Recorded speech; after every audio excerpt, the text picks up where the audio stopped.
It's been so dry around here. You're looking at the latest drought monitor, and it does show that we have, especially over the metro area, severe drought. That's that dark tan area that you see that extends a little bit further down to the south. And that red area in there indicates extreme drought. We have a small area of that, but by and large, much of our area under a moderate drought. And it's been dry around here since September. We had that record-breaking dry spell in September. October is typically the driest month of our year, and now we're moving into November and not a whole lot of rain in sight. It's leading to brush fires around the forecast area, and we had some earlier this week. Joining us now is Thomas Barrett. He's the chief of the forest protection with Georgia Forestry. Welcome to the show.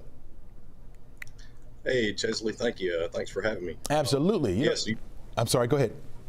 Well, no, I was going to say you're definitely right. It has been extremely dry the last couple of months. How is that adding to the potential for fires, the forest fires that we see, like the dry fuels that we have around? Well, it obviously it definitely makes it harder for us to control. So it's been exceptionally dry, like you mentioned, since September. Much of the state is in either moderate or extreme drought right now. We also, in the fire world, we look at something that's a little bit different, a drought monitor called the KBDI, which is just sort of the top 8 inches or so of the soil, and that's is extremely high right now as well across much of the state. So we've definitely seen an uptick in the number of wildfires over the last really over the last couple of months, but continues to pick up over the last couple of weeks. Explain to us how these fires kind of start, right? For somebody watching right now and they're thinking, hey, yeah, the land is dry, but we got clouds around, we got the sun. How does those fires start?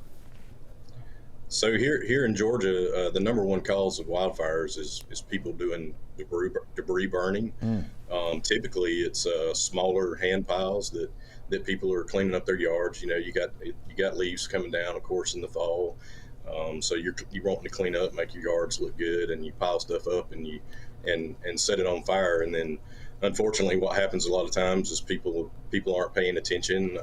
They leave or they go back inside and the fire escapes. So that is the number one cause of wildfires in Georgia.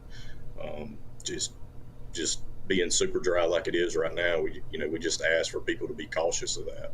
At what point do we stop people from doing that? Like we're dry now, and obviously we don't have much rain in sight, but is there a point that we get to where we have to shut that down?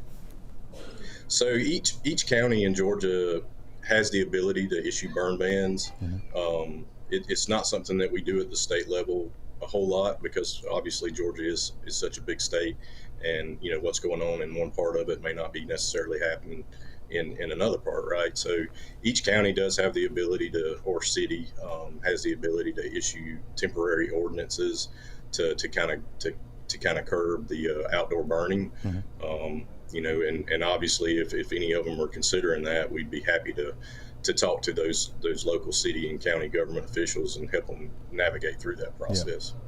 We had fires earlier this week. Do we have any fires out there now, or is everything under control? We do. So just I had some numbers here, but just in the last 7 days, we've had 228 fires in the state of Georgia, burning about 830 acres. And so although the number of fires is obviously higher than normal, we're managing to keep them fairly small. Georgia, the Forestry Commission, has a lot of people that are scattered around the state. We have a really, really low response time. Our average response time to any wildfire in the state of Georgia is about 26 minutes, and that's whether it's during the day or at nights or on the weekends. So we get there quick, and we're fairly aggressive in the way that we fight fires. So we are managing to keep the acreages low.